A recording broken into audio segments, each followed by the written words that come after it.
Assalamualaikum warahmatullahi wabarakatuh. Hari ini kami kelompok 5 akan mempresentasikan tentang melaksanakan pengurusan jenazah.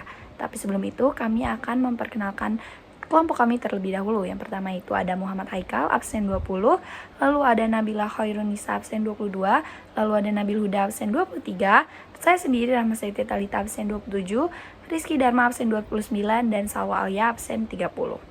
Oke, yang pertama itu adalah kewajiban umat Islam terhadap jenazah. Jadi ada 4 hal yang sangat wajib bagi umat Islam terhadap jenazah. Yang pertama itu memandikan, lalu mengkafani, yang 3 itu menyolatkan, dan yang terakhir menguburnya. Tapi sebelum mayat itu dimandiin ada beberapa hal yang harus diperhatikan, yaitu pejamkan matanya dan mohonkan ampun kepada Allah Subhanahu wa taala atas segala dosa-dosanya, lalu tutuplah seluruh badannya dengan kain sebagai penghormatan dan agar tidak kelihatan auratnya. Lalu ditempatkan di tempat yang aman dari jangkauan binatang, dan yang terakhir bagi keluarga dan sahabat-sahabat dekatnya tidak dilarang mencium si mayat. Lalu memandikan jenazah perlu beberapa syarat, yaitu jenazah itu orang Islam, apapun aliran, mazhab, suku, ras, dan profesinya, terus didapati tubuhnya walaupun sedikit.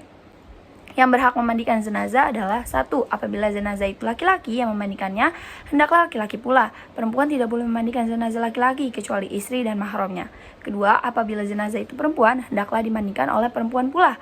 Laki-laki tidak boleh memandikan kecuali suami atau mahramnya. Apabila jenazah itu seorang istri, sementara suami dan mahramnya ada semua, suami lebih berhak untuk memandikannya. Apabila jenazah itu seorang suami, sementara istri dan mahramnya ada semua, istri lebih berhak untuk memandikan suaminya. Lalu ada tata cara memandikan jenazah. Yang pertama itu di tempat tertutup agar yang melihat hanya orang-orang yang memandikan dan mengurusnya saja. Lalu kedua, mayat diletakkan di tempat yang tinggi seperti dipan. Lalu ketiga, dipakaikan kain basahan seperti sarung agar auratnya tidak terbuka. Yang keempat, mayatnya didudukkan atau disandarkan pada sesuatu, lantas disapu perutnya sambil ditekan pelan-pelan agar semua kotorannya keluar. Lalu setelah itu dibersihkan dengan tangan kiri dan memandikannya dianjurkan menggunakan sarung tangan. Lalu dalam hal ini boleh memakai wangi-wangian agar tidak terganggu bau kotoran si mayat. Lalu disunahkan membasuh 3-5 kali. Setelah itu hendaklah mengganti sarung tangan untuk membersihkan mulut dan gigi si mayat, membersihkan semua kotoran dan najis, dan yang terakhir mewudukan, setelah itu membasuh seluruh badannya. Lalu mengkafani jenazah. Kain kafan paling tidak 1 lapis, sebaiknya 3 lapis bagi mayat laki-laki dan 5 lapis bagi mayat perempuan. Setiap 1 lapis diantaranya merupakan kain basahan. Abu Salama R.A. menceritakan bahwa ia pernah bertanya kepada Aisyah R.A., berapa lapiskah kain kafan Rasulullah SAW? 3 lapis kain putih, jawab Aisyah. Hadis riwayat Muslim. Tata cara mengkafani jenazah. Cara membungkusnya, yang pertama, hamparkan kain kafan helai demi helai dengan menaburkan kapur barus pada tiap lapisannya. Kemudian si mayat diletakkan di atasnya, kedua tangannya dilipat di atas dada dengan tangan kanan di atas kiri. Mengkafaninya pun tidak boleh asal-asalan. Apabila kalian mengkafani saudara kalian, kafanilah sebaik-baiknya. Hadis riwayat Muslim dari Jabir Abdullah radhiyallahu anhu. Menyolati jenazah. Tata cara pelaksanaan sholat jenazah itu, yang pertama, jenazah diletakkan di depan jamaah. Apabila mayat laki-laki, imam berdiri dekat kepala jenazah, tapi kalau perempuan, imam berdiri dekat perut jenazah. Imam berdiri paling depan diikuti oleh makmum. Jika yang mensolati sedikit, usahakan dibuat 3 baris atau syaf. Mula-mula semua jamaah berdiri dengan berniat melakukan sholat jenazah dengan 4 takbir. Lalu kemudian takbiratul ihram yang pertama, dan setelah takbir pertama itu selanjutnya membaca surat Al-Fatihah. Takbir yang kedua, dan setelah itu membaca salawat atas Nabi Muhammad SAW. Takbir yang ketiga kemudian membaca doa untuk jenazah, dan yang takbir keempat dilanjutkan dengan membaca doa. Dan yang terakhir membaca salam sambil menoleh ke kanan dan kiri.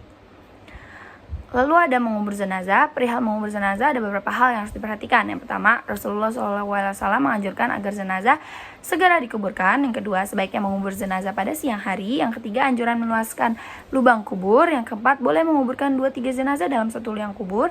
Dan yang terakhir, bacaan meletakkan mayat dalam kubur. Lalu sebelum dikubur, ahli waris atau keluarga hendaklah bersedia menjadi penjamin atau menyelesaikan atas utang-utang si mayat jika ada, baik dari harta yang ditinggalkan atau dari sumbangan keluarganya. Lalu ada takziah atau melayat. Nah, jadi takziah atau melayat adalah dengan maksud menghibur atau memberi semangat untuk mengunjungi orang yang sedang tertimpa musibah kematian. Adab atau etika orang bertakziah diantaranya adalah 1. Menyampaikan doa untuk kebaikan dan ampunan terhadap orang yang meninggal serta kesabaran bagi orang yang ditinggal. Kedua, hindarilah pembicaraan yang menambah sedih keluarga yang ditimpa musibah. Ketiga, hindarilah canda tawa apalagi sampai terbahak-bahak. Keempat, usahakan turut melayati mayat dan turut mengantarkan ke pemakaman sampai penguburan selesai. Dan yang terakhir, membuat makanan bagi keluarga yang ditimpa musibah. Lalu ada ziarah kubur, artinya berkunjung ke kuburan dengan niat mendoakan orang yang sudah meninggal dan mengingat kematian. Rasulullah SAW bersabda, dari Abdullah bin Buraidah berkata, Rasulullah SAW bersabda, aku pernah melarang kalian berziarah kubur, maka sekarang berziarah kalian ke kubur. Hadis riwayat Nasa'i. Lalu hikmah dari ziarah kubur sendiri adalah 1. Mengingat kematian. 2. Dapat bersikap zuhud atau menjauhkan diri dari sifat keduniawian. 3. Selalu ingin berbuat baik sebagai bekal kelak di alam kubur dan hari akhir. Dan yang terakhir, mendoakan si mayat agar Allah SWT mengampuni segala dosanya, menerima amal baiknya dan mendapat ridhonya. Lalu ada beberapa adab ziarah kubur. Yang pertama itu, ketika mau berziarah, niatkan dengan ikhlas karena Allah Subhanahu wa taala. Tunduk hati dan merasa diawasi oleh Subhanahu wa taala. Sampainya di pintu kuburan, ucapkan salam sebagaimana yang diajarkan oleh Rasulullah SAW. Tidak banyak bicara mengenai urusan dunia di atas kuburan, lalu berdoa untuk ampunan dan kesejahteraan si mayat di dalam alam barzah dan akhirat kelak. Dan yang terakhir, diusahakan tidak berjalan, melangkahi kuburan atau menduduki niasan atau tanda kuburan. Lalu penerapan perilaku mulia dari kegiatan ini adalah 1. Segera mengunjungi keluarga yang terkena musibah kematian, mendoakan mayat, mengucapkan turut berduka kepada keluarga yang ditinggalkan, lalu membantu persiapan pengurusan jenazah seperti memandikan, mengkafani, menyolati, dan menguburkan, lalu memberikan bantuan kepada keluarga korban untuk meringankan beban sesuai kemampuan kita, dan terakhir menghibur keluarga korban dengan ungkapan-ungkapan yang membesarkan hati dan nasihat tentang kesabaran dan ketabahan. Itu dia presentasi dari kami kelompok 5, kurang lebihnya mohon maaf. Wassalamualaikum warahmatullahi wabarakatuh.